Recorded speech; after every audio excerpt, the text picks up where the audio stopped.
Queridos hermanos y hermanas, queridos amigos, bienvenidos en el estudio de Escuela Sabática, Departamento de Escuela Sabática en la Asociación General. Estamos juntos con nuestra querida hermana Raquel Orce. Y la Escuela Sabática que tenemos es un título muy interesante. Vamos a estudiar para reavivamiento emotivos y falsos.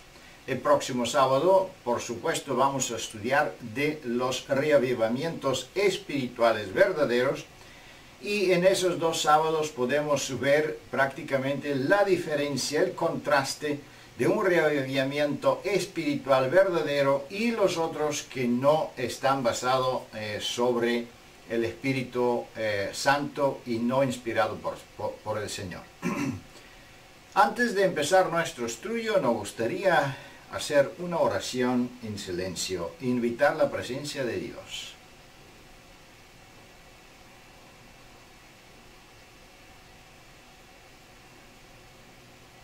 Amén. Nos gustaría hacer un repaso de la estructura de la lección, y aquí tenemos en nuestros textos, tenemos 10 preguntas. Es una lección extensa y tenemos varios puntos de vista en que, con que nuestra lección explica y presenta este tema tan importante. En el principio vamos a tener una introducción en las primeras dos preguntas que tienen que ver con reavivamientos. ¿Qué tipo de reavivamientos existe? Especialmente los reavivamientos basados en milagros, acompañados con señales, de dónde provienen ellos y quién es el dueño del poder que inspira ese tipo de reavivamientos. Después tenemos algunas otras preguntas explicando de por qué ese tipo de reavivamientos son tan bien aceptados por el pueblo, y también por qué están acompañados ese tipo de reavivamientos con milagros y algunas señales sobrenaturales. La palabra de Dios lo explica muy bien.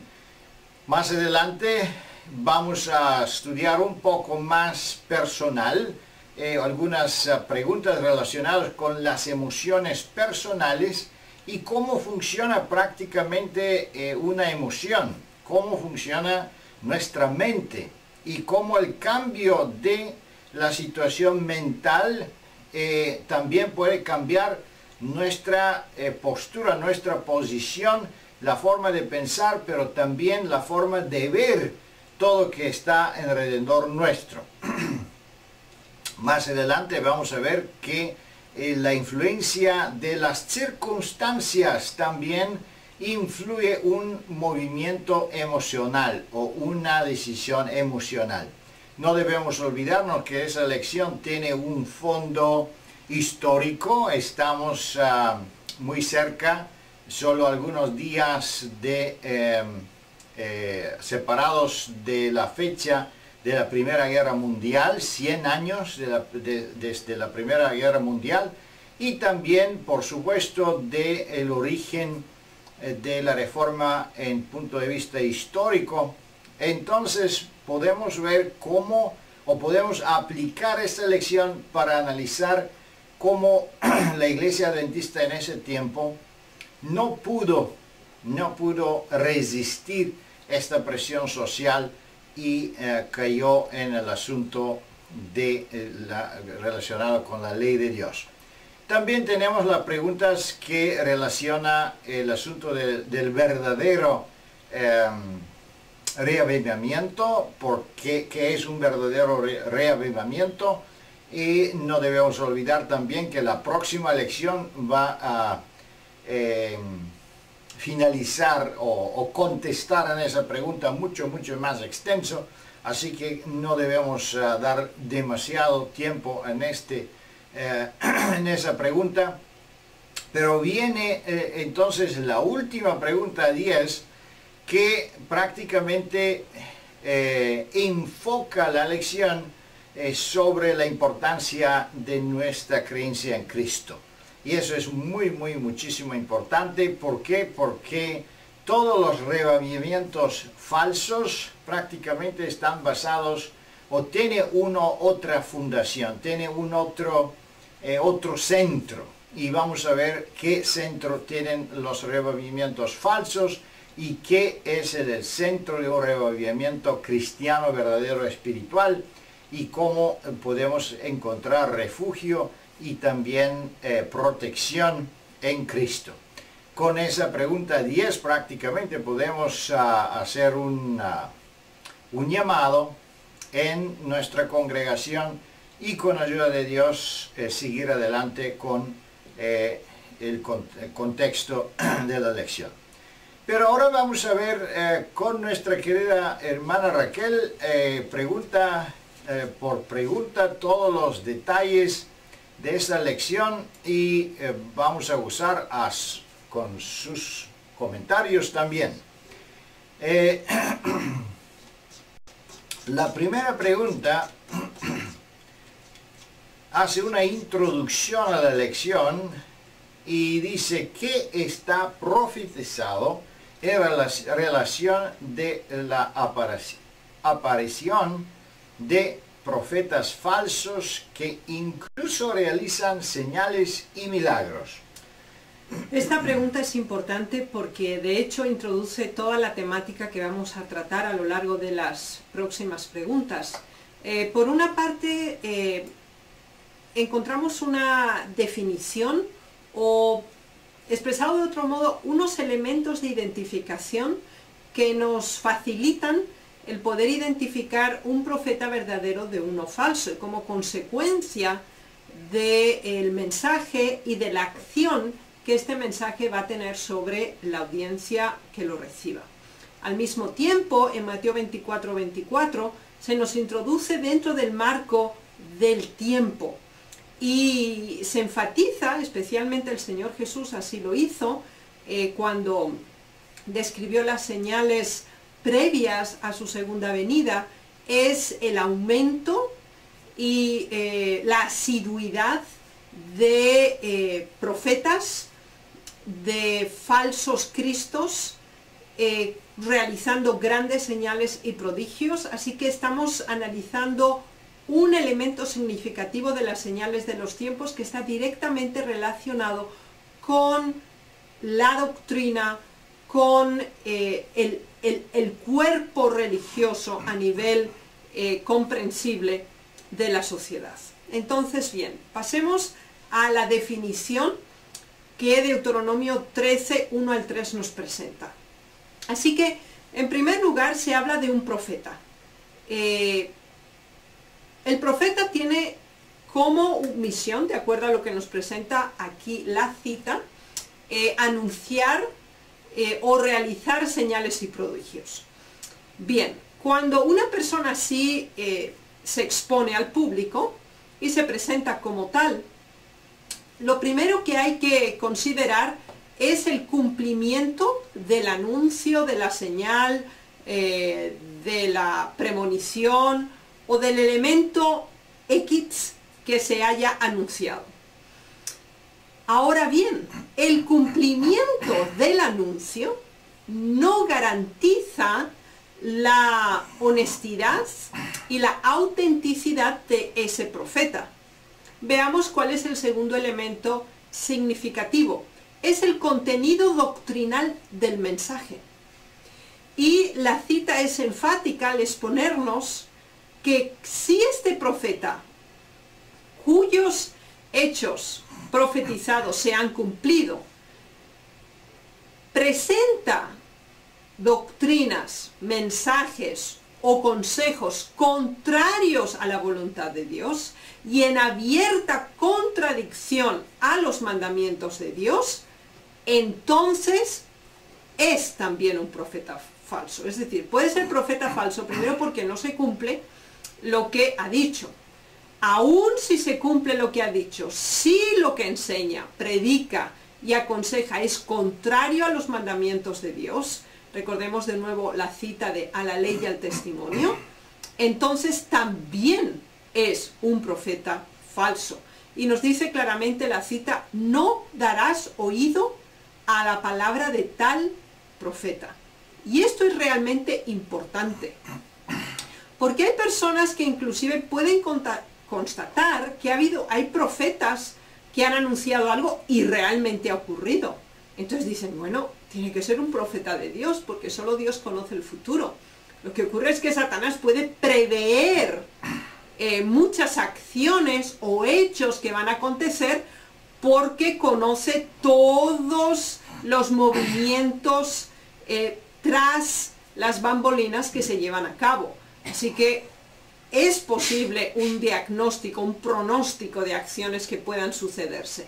Sin embargo, todos los profetas que no predican la palabra de Dios, que no presentan el mensaje de acuerdo a los 10 mandamientos en su auténtica y verdadera presentación, son profetas falsos de acuerdo a la descripción bíblica. Interesante, muy interesante, porque exactamente esperamos en los últimos días, antes de la venida de Cristo, la influencia del Espíritu Santo en la lluvia tardía. En lluvia tardía sabemos que sí, hasta los niños van a tener visiones y sueños y un liderazgo directo de parte del Señor. Así que la imitación antes de que suceda la lluvia tardía es increíble. El enemigo intenta a destruir la confianza del pueblo en ese tipo de inspiración y esa forma de liderazgo. Pero también me importa, creo que es muy importante aquí el testimonio. El testimonio dice que vi que Dios tiene hijos sinceros entre los adventistas nominales. Entonces entendemos que hay profecías relacionadas con un grupo de creyentes que se llaman adventistas nominales. Adventistas nominales usaba hermana White mencionando los milaritas que seguían ciegamente su forma de creer y no aceptaron la segunda y tercer mensaje angélicos. Pero entendemos que esas milaritas no se encuentran más en los últimos días como un movimiento específico. Entonces no queda otra opción que entender que este nombre adventistas nominales no se refiere solo a esos milaritas, pero se refiere a un pueblo o un grupo de personas, de creyentes, que lamentablemente hasta los últimos días, hasta la segunda venida de Cristo, tienen la apariencia de ser adventistas, pero en realidad no son solo adventistas en acuerdo del nombre, pero no en acuerdo de los principios adventistas originales inspirados por el Señor. Y vamos a ver que exactamente la Primera Guerra Mundial demostró que sí hay un monto grande de ese tipo de creyentes o de adventistas nominales. Siguiendo adelante, la segunda pregunta: ¿cuándo el verdadero reavivamiento de Dios sea necesario? ¿Qué hará Satanás y cómo serán sus engaños? Una pregunta muy extensa, quizá no podemos pasar por todos los engaños que Satanás está haciendo, pero lo básico que nos presentan aquí las Escrituras. Es interesante que a lo largo de la historia de este mundo, todo el tiempo, Satanás ha reproducido una versión falsificada de la verdad.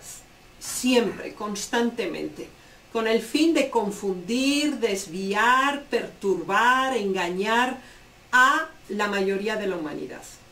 No va a cambiar su método, especialmente en los tiempos del fin. Así que conforme se vaya aproximando el fin, la intensidad de falsos profetas, la intensidad de movimientos religiosos espurios, los cuales vamos a definir en esta lección precisamente, crecerán vertiginosamente. Este, ya hemos dicho, de acuerdo a la primera pregunta, es una de las señales de los tiempos. Así que Satanás se ha especializado en transformarse a sí mismo, adaptarse a sí mismo con el fin de presentar una imitación y así violentar la identidad y la imagen de Dios. Y se nos da el ejemplo también en Corintios de que no hay que maravillarse que esto ocurra con los seres humanos, que asuman una identidad que no les corresponde como falsos apóstoles o falsos profetas o obreros fraudulentos, sino que obviamente Satanás los inspira, ya que él mismo se disfraza inclusive como ángel de luz. Así que es importante considerar que la sutileza del engaño, la intensidad, la asiduidad de estos elementos perturbantes que sí excitan, elevan los instintos humanos, sin embargo rebajan, eliminan e intentan destruir completamente los principios de Dios. Muchísimas gracias. Interesante es los textos del 1 Corintios y también en los testimonios. Sí me gustaría aquí mencionar algunas líneas de testimonio de conflicto de los siglos. Antes que los juicios de Dios caigan finalmente sobre la tierra, habrá entre el pueblo del Señor un avivamiento de la piedad primitiva, cual no se ha visto nunca desde los tiempos apostólicos. Un arrebatamiento verdadero, un arrebatamiento del Señor es un arrebatamiento basado de una piedad, de una vida, una demostración del carácter de Cristo reflejado en la vida de los creyentes. Y todo lo demás, lamentablemente, no es un revivimiento cristocéntrico, pero egocéntrico.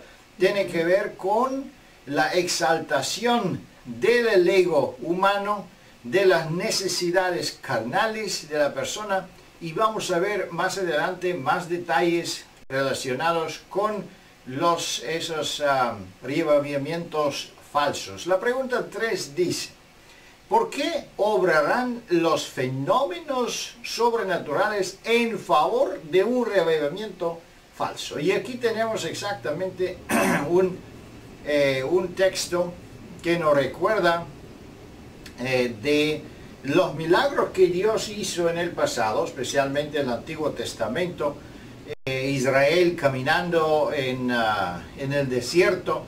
Entonces entendemos que Dios hasta usó los milagros para como una señalar o distinguir los falsos, que fueron los adoradores de Baal, y los suyos, que fueron con el profeta Elías. Pero ahora el Apocalipsis dice que el diablo hasta puede imitar ese tipo de milagros y intentar confundir todo el mundo, y más que todos los elegidos. ¿Por qué piensas tú que se permite ese tipo de falsos reavivamientos o se acompañan con milagros y hasta esta dimensión, vamos a decir? Debemos recordar las lecciones pasadas del semestre pasado que hemos estudiado. Recordemos que esta sección de Apocalipsis capítulo 13, en su casi penúltima sección, está relacionado con el tiempo del fin. Así que el Espíritu Santo ha dado fortaleza a su pueblo, a los fieles, para predicar con gran ímpetu, con gran poder, el último mensaje de gracia al mundo, y se extiende por toda la tierra la importancia de los mandamientos de Dios, la fidelidad al cuarto mandamiento como señal identificativa que une a Dios con sus hijos fieles. Ahora, ese impacto tan impresionante que se está dando a nivel mundial atrae la atención de las personas. les lleva a la reflexión, porque el objetivo es que vayan y tomen una decisión final, ya que la gracia está prácticamente llegando a su fin, con el fin de realizar una contrapartida, bloquear, disminuir el impacto de este mensaje divino al mundo.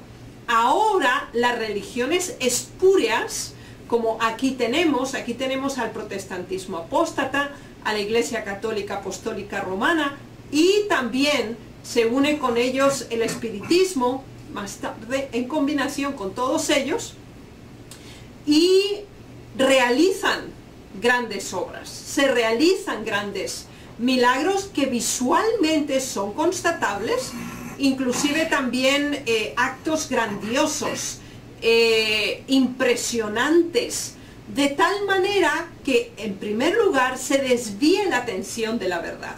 Segundo, se despierten las emociones y se apague la conciencia. Se dejen los seres humanos en masa llevar por el ímpetu de la mayoría, mientras que los pocos son así relegados y menospreciados. Así que tiene el propósito, uno, de desviar la atención de las verdades fundamentales; dos, que la mayoría de la humanidad permanezca en el sendero equivocado; y tres, elija por la emoción, por los instintos, por lo visual, por lo tangible, en lugar de por principios y por veracidad. Muy interesante, muchas gracias. A mí me parece, especialmente estudiando este testimonio en Conflicto de los Siglos, que prácticamente Satanás y sus ángeles, que se llaman los demonios en ese caso aquí, están intentando hacer todos los posibles en los últimos días para desviar la atención de los creyentes relacionado con la ley de Dios, con Jesucristo. Entonces ellos intentan y invierten toda su energía y todo el poder que tienen para hacer esa demostración de milagros, de un punto de vista. De un otro punto de vista, puede ser que Dios permite que esos demonios sí de verdad demuestran ese tipo de milagros, porque si no, podían ellos reclamar que, bueno, Dios siempre es más poderoso y la gente lo eligen a Él porque Él es el único que hace los milagros. Así que se permiten a ellos hacer también cierta forma de demostraciones para que hay una, más o menos una,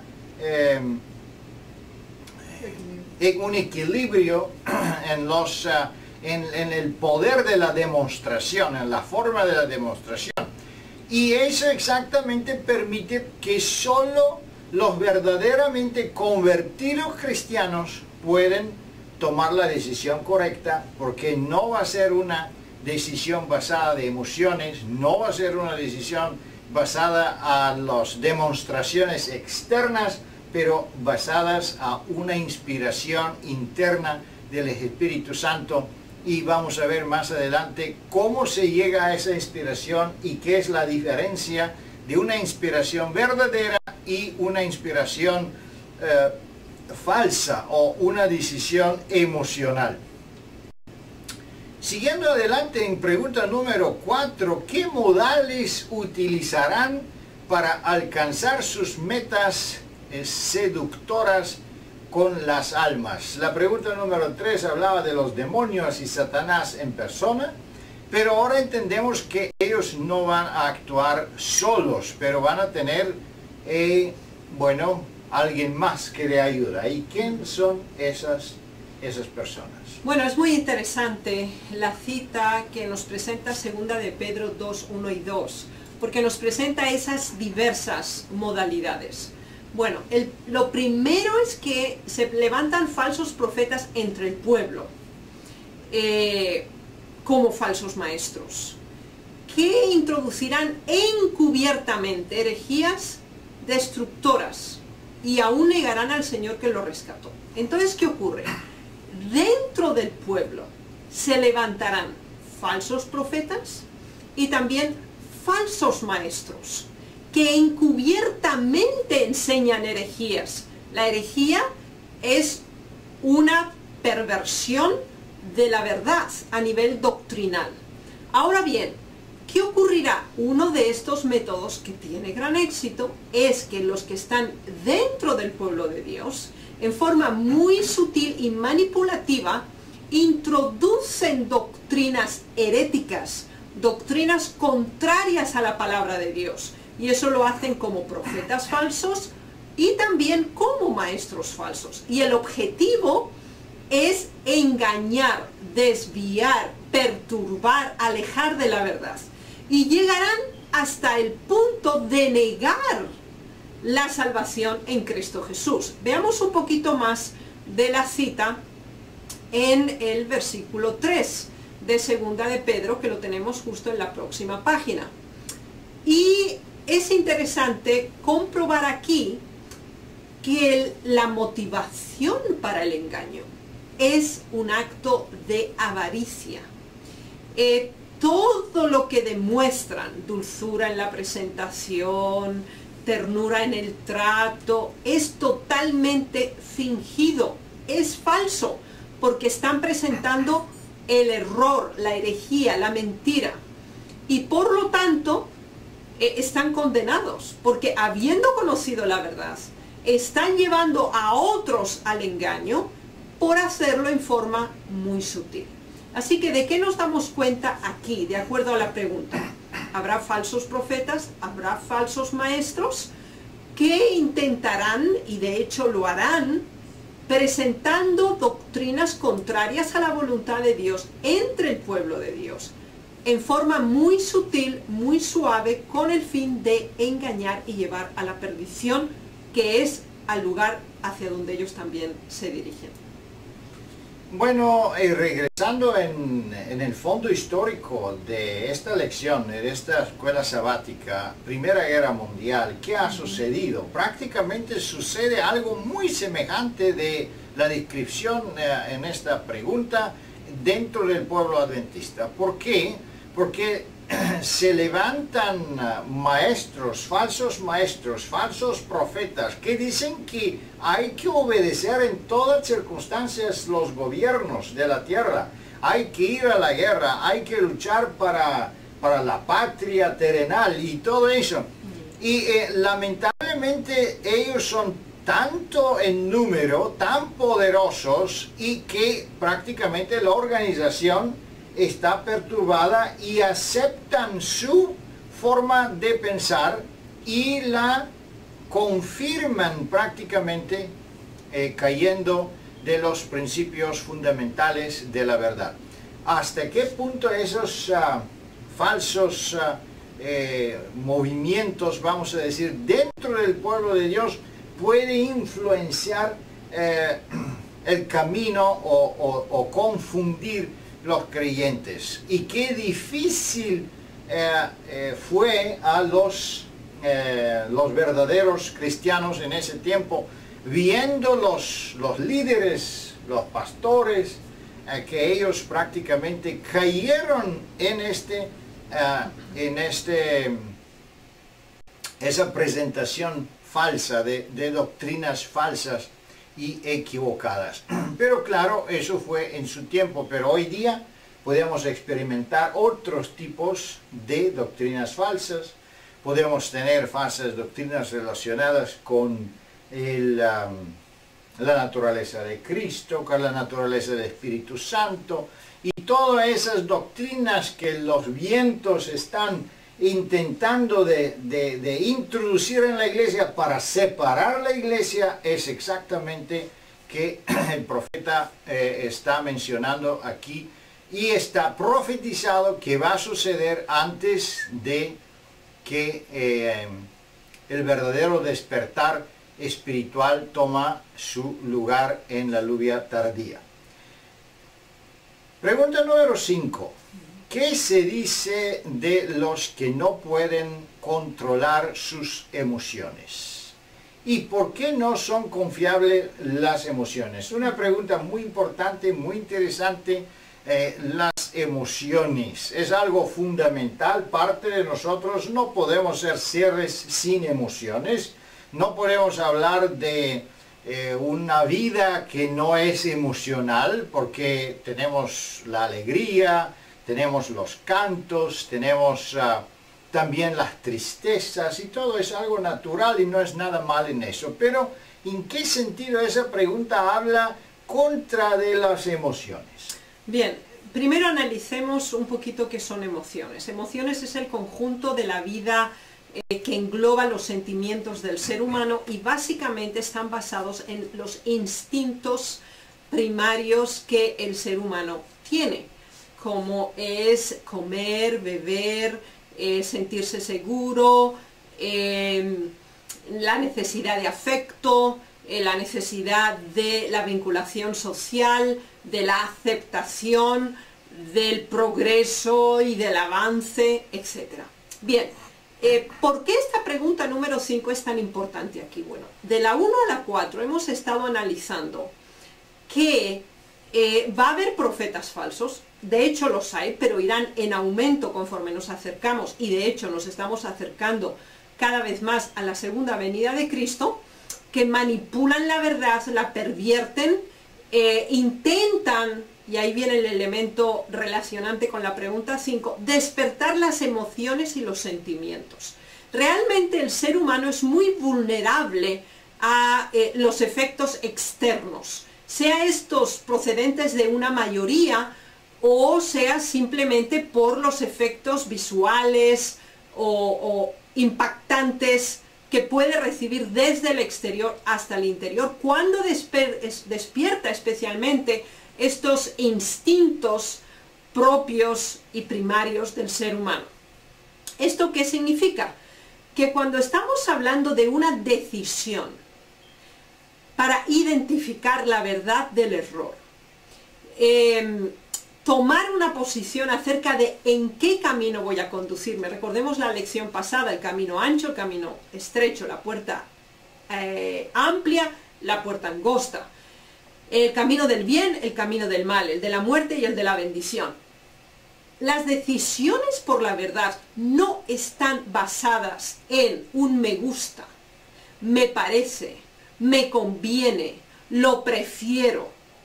Eso es un elemento claramente instintivo y emocional, sino que está basado en criterios de acuerdo a valores y principios. Por ejemplo, ¿es esto lo correcto delante de Dios? ¿Es esto el bien? Cuando nosotros debemos orientar nuestra decisión, podemos hacerlo por una parte basada en nuestros intereses, instintos, deseos, preferencias e impulsos del momento, que pueden variar completamente en ese mismo día diversas veces, y que cambiemos de decisión constantemente, porque depende de nuestra condición emocional, circunstancial, situacional o social. Sin embargo, decisiones basadas en principios, como es la palabra de Dios, la posición respecto a la obediencia y la fidelidad a la verdad, no pueden basarse en emociones y en sentimientos. Estas son subjetivas, influenciables, manipulables, cambiables y altamente vulnerables y variables. Por esa razón tenemos estas dos citas de Proverbios, que una persona que se rinde a sus emociones, a sus instintos, a sus sentimientos, es como una ciudad que no tiene muro. Está a disposición de cualquiera que quiera atacar y robar la ciudad. Es completamente vulnerable. La próxima cita de Proverbios 16, que tenemos también aquí, se nos habla del que el que se enseñorea de su espíritu, no el que es como esa ciudad sin muro, sino que tiene control, piensa de acuerdo a principios, se orienta de acuerdo a valores, y estos someten los impulsos, las necesidades, los deseos a un bien superior que es el celestial y se someten a la soberanía de Dios. Y entonces hay fortaleza para identificar engaños, para enfrentar herejías, para identificar reavivamientos falsos o emotivos, ya que se puede contrastar y sopesar la emoción y el principio, los valores y los intereses. Muchas gracias, muy interesante. Sí me gustaría que nos concentremos un poquito del testimonio, el mensaje para los jóvenes. Aquí encontramos una parte muy interesante que confirma eso que decimos, pero también va más allá. Podemos descubrir prácticamente uno de los engaños más sutiles y más poderosos de Satanás. Aquí dice, Satanás induce a las personas a pensar que porque han experimentado un arrebatamiento de los sentimientos están convertidas. Entonces tenemos un problema de que las personas, basado en los sentimientos, a las emociones, si se sienten elevados, si se sienten felices, si se sienten con gozo, en buen humor, ya estamos convertidos, ya estamos con el Señor, o el Señor está con nosotros. En el contrario, si se sienten deprimidos, si se sienten mal porque han perdido trabajo, porque se han enfermado, entonces viene el otro extremo en que los creyentes piensan que Dios lo han abandonado, que ellos nunca se van a salvar, que ellos no son más hijos de Dios. Entonces tenemos este intercambio de emociones que si relacionamos nosotros esas emociones con el plan de salvación y con la presencia o ausencia de Dios, estamos totalmente perdidos, estamos totalmente deslocados del plan verdadero y de la realidad espiritual, porque sabemos que exactamente cuando estamos más tristes es cuando el Señor es más cerca de nosotros para apoyarnos, para ayudarnos, para que nosotros podamos levantarnos y seguir en el camino, del Señor. La próxima pregunta es también relacionada con la pregunta número 5, al igual que en su primer engaño, a través de qué sentido a menudo controla Satanás la mente. ¿Puede prácticamente Satanás controlar la mente? ¿O en qué forma puede influenciar nuestros pensamientos? Yo creo que eso es sumamente importante para nuestros estudiantes y seguidores aquí en ese programa. Es interesante analizar Génesis 3. Por causa del tiempo, en la escuela sabática no se puede hacer esto, pero deben recomendar a los estudiantes en la audiencia de la escuela sabática que estudien con detalle Génesis capítulo 3.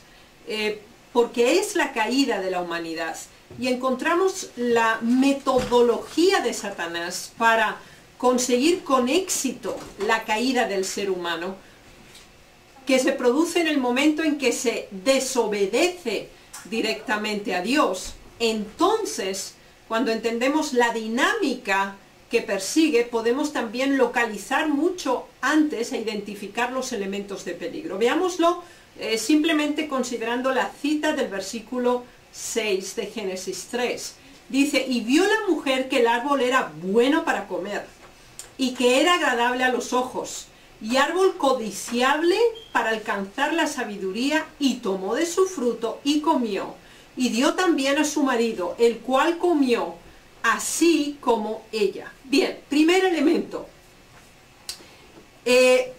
Dedicarnos a la observación, contemplación de algo, de alguien que Dios nos ha aclarado previamente que no es benéfico para nosotros. Dios había dicho claramente a esta primera pareja que había un árbol, el árbol de la ciencia del bien y del mal, y que Esa era su prueba. Ahora, ¿qué pasa con nosotros seres humanos? Dios nos anuncia y nos avisa, esto, esto y esto no es bueno. Pero ahora nosotros nos ponemos a reflexionar, a considerar, a meditar y a contemplar algo que sabemos que es incorrecto. En ese momento empieza el deseo por contemplación, el deseo de posesión, el deseo de adquisición, el deseo de identificación, por contemplación. Así que quiere decir que ese deseo de la curiosidad, ese instinto de ver lo que no debe verse, de tocar lo que no debe tocarse, es un elemento que debemos bloquear inmediatamente en el proceso de la tentación. Pero, ¿qué ocurre ahora? Nosotros como seres humanos no solo nos ponemos a reflexionar acerca de lo que Dios nos ha dicho no es bueno, sino que empezamos a valorizarlo. Bueno, pues no es tan malo, porque tiene estas ventajas también, o tiene aquellas otras. Y obviamente, por valorizar aspectos positivos, automáticamente estamos reduciendo o dejando a un lado los riesgos, los peligros y obviamente el mal que está relacionado con ese acto o esa decisión. Y aquí nos damos cuenta de la cita, que se vio y ahora se reflexionó y se hizo un juicio que era bueno para comer. Entonces, ¿cuál es el problema? Cuando empezamos a cuestionar lo que Dios ha dicho, cuando empezamos a enjuiciar y colocar valores separadamente a los valores ya prescritos por Dios, estamos en un peligro muy grave. Próximo punto, segunda confirmación, no solo que era bueno para comer, sino que era agradable a los ojos. Así que el sentido del apetito y también el sentido de la vista.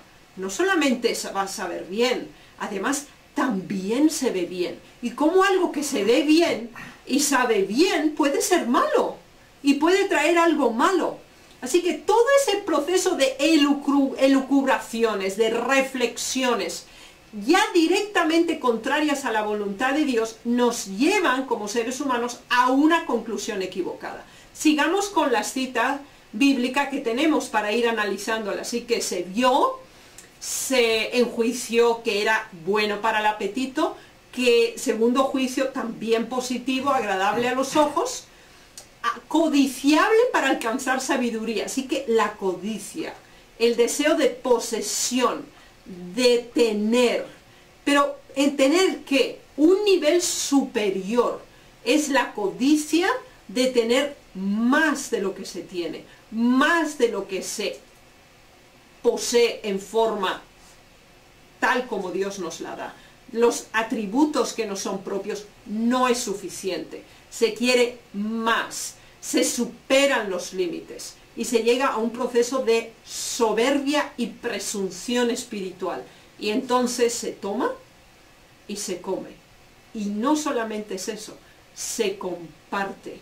Y así el mal se va reproduciendo de una persona a otra que sigue exactamente este mismo proceso lógico. Reflexión, valoración, decisión, ejecución y transmisión. Si nosotros con el poder de Dios bloqueamos la tentación en el momento en que vemos, o en el momento en que gustamos, o en el momento en que sentimos, o en el momento en que codiciamos, se termina el pecado, se termina el error en nuestras vidas. Y por eso es tan importante conocer nuestros instintos, no dejarse llevar por las emociones. Se ve bien, me gusta. Sabe bien, me gusta. Esto sería excelente para mi vida, me gusta, lo acepto. Todo este centro humano, en lugar de los valores divinos como centro, son los que desvirtúan la verdad, lo que Satanás promociona en el ser humano para tener un reavivamiento basado en las emociones en lugar de los valores. Muy interesante, los textos son muy claros. En lo mismo tiempo me gustaría mencionar un otro punto de vista, que por ejemplo aquí se presenta la atracción de la codicia, la atracción de la codicia. Pero en lo mismo tiempo Satanás también trabaja con el miedo. Y el miedo de perder cosas. Ay, si eso pasa, entonces voy a perder esto, voy a perder empleo, voy a perder propiedades, voy a perder su influencia. Entonces el hombre hace compromiso y eso es muy cerca de los sentimientos de Adán, porque él comió no porque él no sabía, pero por miedo que va a perder a Eva, entonces para no perderla, entonces él también comió. Y en el caso de la Primera Guerra Mundial, prácticamente la organización funcionó y actuó con ese motivo. Ay, si nosotros estamos contra el gobierno, vamos a perder propiedades, vamos a perder influencias, nos van a clasificar como una secta, vamos a hacer un movimiento prohibido. Entonces, para evitar todas esas dificultades, mejor llegar al compromiso. Y lamentablemente hasta hoy día existen ese tipo de cristianos, que son cristianos de palabras, quizá muy fervorosos y muy calientes, pero cuando vienen las pruebas, entonces se demuestra un carácter débil y un miedo de perder los beneficios que el mundo nos está proponiendo. Seguimos adelante.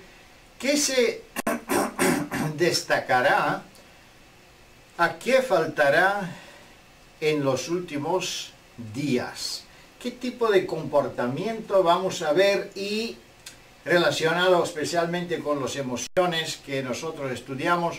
¿O cómo van a actuar el mundo, vamos a decir, en los últimos días? Porque en los últimos días tenemos hasta un teléfono móvil, uno puede ver películas, puede ver programas de televisión, los jóvenes están todo el tiempo con sus audífonos, escuchando su música, están bajo esa influencia constante de sentimientos.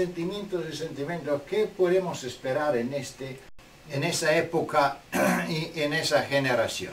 Bien, aquí recordemos que estamos hablando de las señales de los últimos tiempos y de una en específica, de esos reavivamientos espurios basados en las emociones.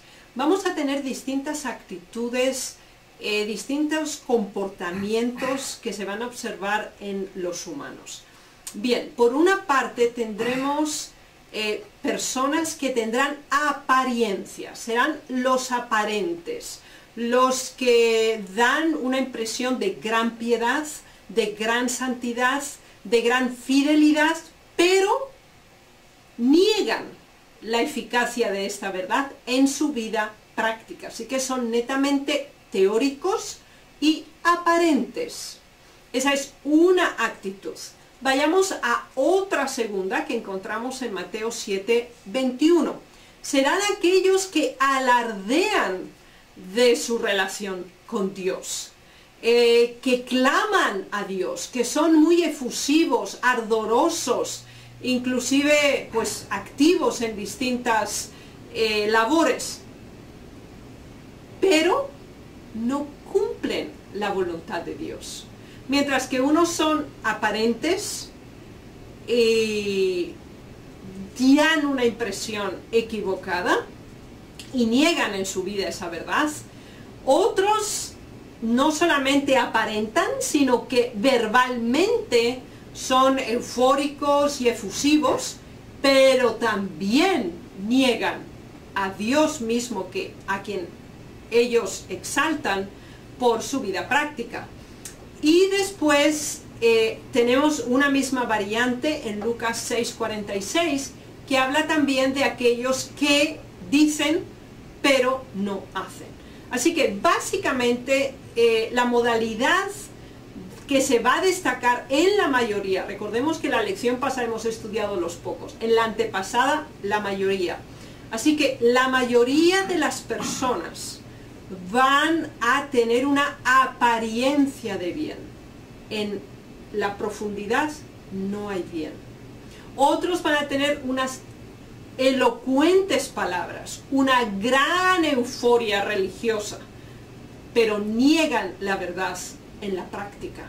Así que sea verbalmente, sea por actitud, el fin es el mismo. No hay práctica de la verdad. Y esto es una característica de reavivamientos emotivos y falsos, donde las emociones se levantan, donde las emociones son excitadas, pero no hay transformación del carácter, no cambia la vida, no se produce una eliminación del mal, sino que se persevera en el mismo mal hacer. Muchas gracias, interesante, prácticamente no solo reavivamientos falsos, pero podemos decir un convertimiento o una conversión falsa, es que estamos hablando en realidad. Y tenemos un ejemplo clásico en la Biblia que es el apóstol Pedro, que por su emoción y sentimientos personales, él tenía mucho sentir y mucho celo para defender su Señor Jesucristo. Y por eso dijo, ¿quién yo? Yo voy a morir por ti, si es necesario. Y exactamente eso es una decisión basada de emociones. Cuando estamos elevados, cuando estamos sentados en la mesa y todo está bien, ya podemos hacer promesas grandes y podemos hablar grandemente de nuestra fuerza y de nuestro ser. Pero cuando llegó la prueba, entonces vemos que denegó su maestro. Y exactamente eso fue que fue profetizado. Ahí está la diferencia de una piedad verdadera, un cristianismo verdadero y un cristianismo falso. Un reavivamiento basado en el Espíritu tiene un poder para defender la verdad. Está basado en la verdad, en los mandamientos de Dios, y la forma de vivir y la forma de pensar están juntamente armonizados. En contrario, tenemos en la vida emocional tenemos una vida doble, una presentación externa adelante de la gente que aparentemente es, bueno, una máscara, vamos a decir, religiosa, pero también tenemos una vida escondida, una vida diferente, que es prácticamente son los deseos carnales, deseos internos de la persona. Se puede hablar mucho de esos temas, es un tema muy profunda, y hay muchos ejemplos que menciona también el espíritu de profecía, pero seguimos adelante en la pregunta 8. ¿Qué métodos usados en falsos reavivamientos Dios no aprueba? Prácticamente no hay ningún método que Dios aprueba si está relacionado con un falso reavivamiento, pero vamos a ver qué tipo de engaños o métodos falsos usan las iglesias, y también dentro del pueblo de Dios pueden ser introducidos en una u otra forma. Dios desea que tomemos decisiones basadas en la verdad, basados en nuestra relación con Dios. Sin embargo, los falsos reavivamientos se basan en las emociones, en los instintos y en la exaltación de las emociones humanas. Veámoslo en esta cita que lo describe maravillosamente en Amós 5:23. Quita de mí la multitud de tus cantores. La música, la letra de las canciones populares están basadas siempre en el aspecto del amor y del desamor, incluyen una tragedia, un drama envuelto entre seres humanos, Y muchas veces esa misma dinámica se transfiere a lo que se llama himnos religiosos, donde la música, la letra son muy semejantes, solamente se introducen ciertos conceptos religiosos para categorizarla como un canto religioso. Además de eso se os dice, no escucharé las salmodias de tus instrumentos. También, no solamente la lírica del canto, sino también la instrumentalidad del himno es muy importante, o del canto que se va a hacer. Así que la música, los efectos especiales, las exposiciones espectaculares que se dan en estos grandes movimientos de reavivamiento con luces, música, cambio de tonos de voz, efectos ópticos, efectos también verbales y gestuales sobre los individuos, todos estos elementos que despiertan los instintos de los seres humanos, les van a llevar a tomar una decisión equivocada. Dios desea que nuestro culto hacia Él sea un culto racional, un culto comprensible, basado en principios claramente descritos, los 10 mandamientos, la verdad, no mis preferencias, no mis deseos naturales, no mis inclinaciones propias, sino la verdad y el bien en Dios. Muchas gracias, interesante. Cuando mencionamos la música no debemos olvidarlos de los ritmos, porque los ritmos, las baterías, eso es un engaño satánico que toca directamente las necesidades carnales, despierta deseos carnales, la forma de ritmos que se usa en la música moderna, y no solo en la moderna. Y tenemos algunos ritmos también en la música divina, pero allá tenemos otro tipo de ritmos que son totalmente distintas. No tenemos tiempo de entrar en todos los detalles, pero debemos también entender que la música moderna o la música que no es de Dios muchas veces tienen mensajes, ¿cómo se llama? Subliminales. Entonces se escucha un texto, pero de una forma invisible entra en nuestra mente un otro mensaje que después nos empuje a una acción terrible o inesperada. Entonces tenemos esa forma. También en muchos de los cultos de religiones fue descubierto que los predicadores usaban hipnosis, hipnotizaban su audiencia para alcanzar mayor efecto de sus mensajes, de sus charlas. Entonces no es solo para criticar esos movimientos, pero debemos de ser que son sumamente peligrosas. No solo debemos evitarlo, pero debemos de verdad apartarnos de todo ese tipo de influencia, porque de una forma sublime subliminar, gracias, puede influenciar nuestra mente, especialmente a nuestros jóvenes, hasta que viene a un momento que no saben por qué están haciendo esto y el otro. Es porque participaban en algunas de esas charlas, esas visitas, y tienen un comportamiento inadecuado, un comportamiento ilógico. Pero siguiendo adelante, ¿qué cambio debe ocurrir en la mente de una persona antes de aparecer las demandas del cielo?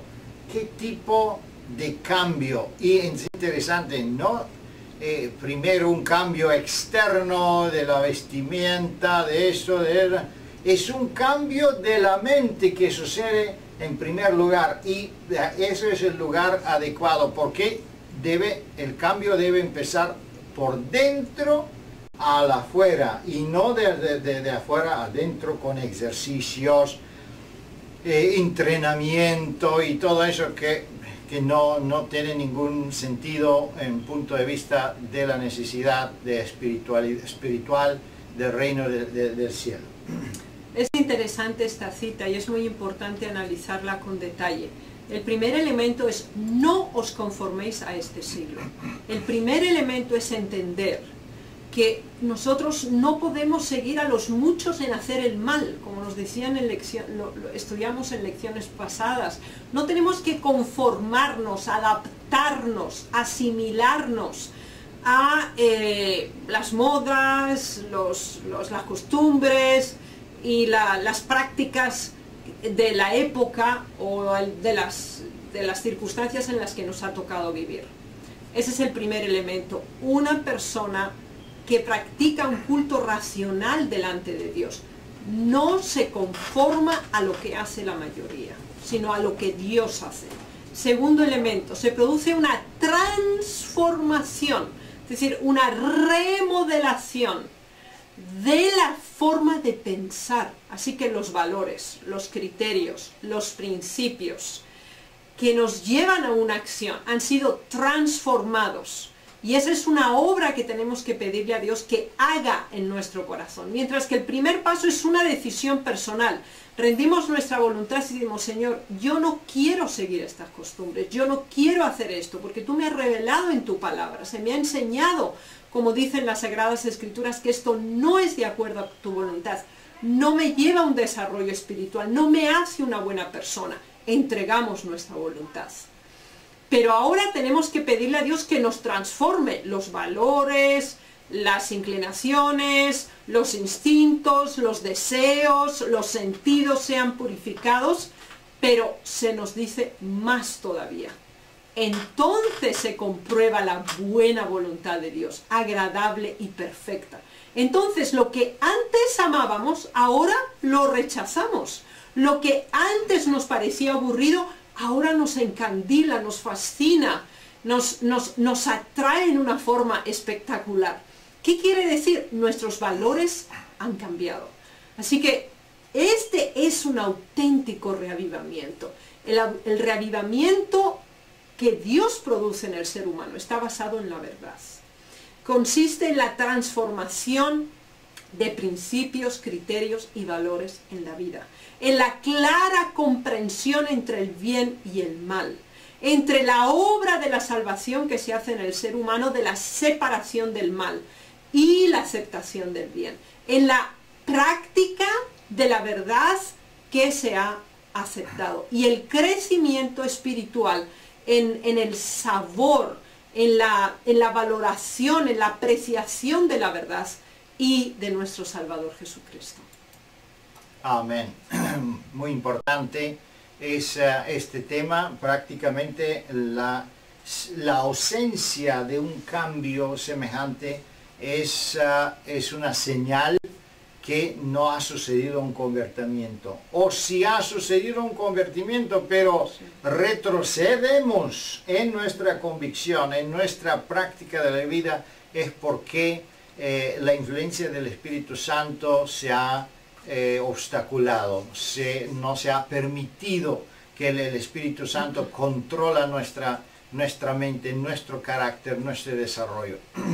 Y de esa forma debemos entender y debemos examinarnos nosotros mismos, en qué situación soy yo. ¿Soy una persona convertida? ¿Puedo vencer las tentaciones? ¿Puedo vencer las dificultades? Que las dificultades pequeñas que encontramos todos los días prácticamente demuestra la situación verdadera, real en mi vida espiritual. Porque si yo no puedo vencer los pequeños obstáculos en mi vida ahora, ¿cómo puedo vencer un día cuando sale la ley dominical y impone una obediencia mundial?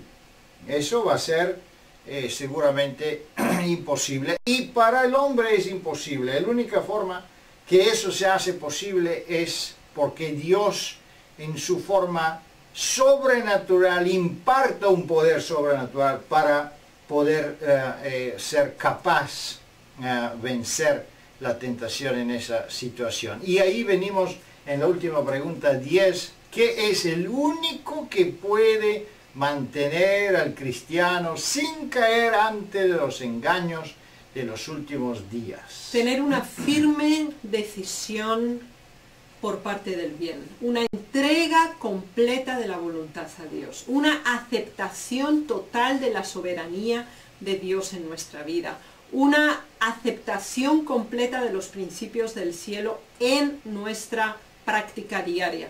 La cita es muy hermosa, la de 2 de Pedro 1:10, dice: por lo cual, hermanos, tanto más procurad hacer firme vuestra vocación y elección, porque haciendo estas cosas no caeréis jamás. Aquí hay varios elementos distintivos. Se nos habla que hay que procurar hacer firme. Así que en forma natural somos débiles espiritualmente.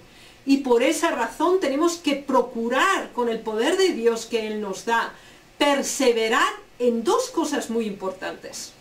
Las dos primeras que se nos dicen: en la vocación y en la elección. Porque hay personas que desean cosas. Esa es la vocación, hacer algo que instintivamente nos llena, algo que sale de nuestro corazón, que no tiene que ser impuesto, que nos produce felicidad como tal, pero que además lo hemos elegido. Así que no es simplemente el resultado de la firmeza espiritual el hecho de un día haber tomado una decisión a favor del bien, de un día haber aceptado a Dios, sino que eso hay que confirmarlo, hay que hacerlo firme todos los días, como decisión y como acción, con el fin de apartarse del mal. Y como confirma 1 Corintios 10:12, el que piensa estar firme, mire que no caiga. Somos extremadamente vulnerables como seres humanos. Lo somos física, mental y también espiritualmente. Por esa razón necesitamos aferrarnos con toda nuestra capacidad al poder de Dios en nuestra vida, de tal manera que Él confirme nuestros pies en la roca que es Cristo Jesús. Muchísimas gracias, muy interesante.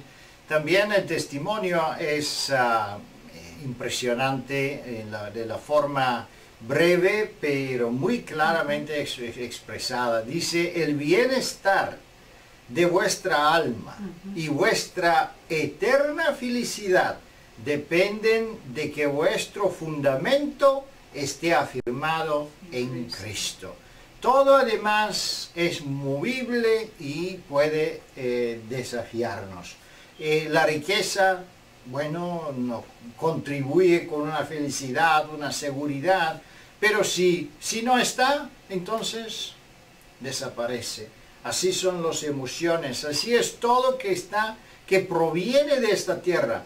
Nuestra salud puede ser que también puede fallecer en un momento cuando la menos lo esperamos, pero nunca puede desafiarnos nuestro Señor Jesucristo, que es eterno, que es un fundamento absoluto y incambiable.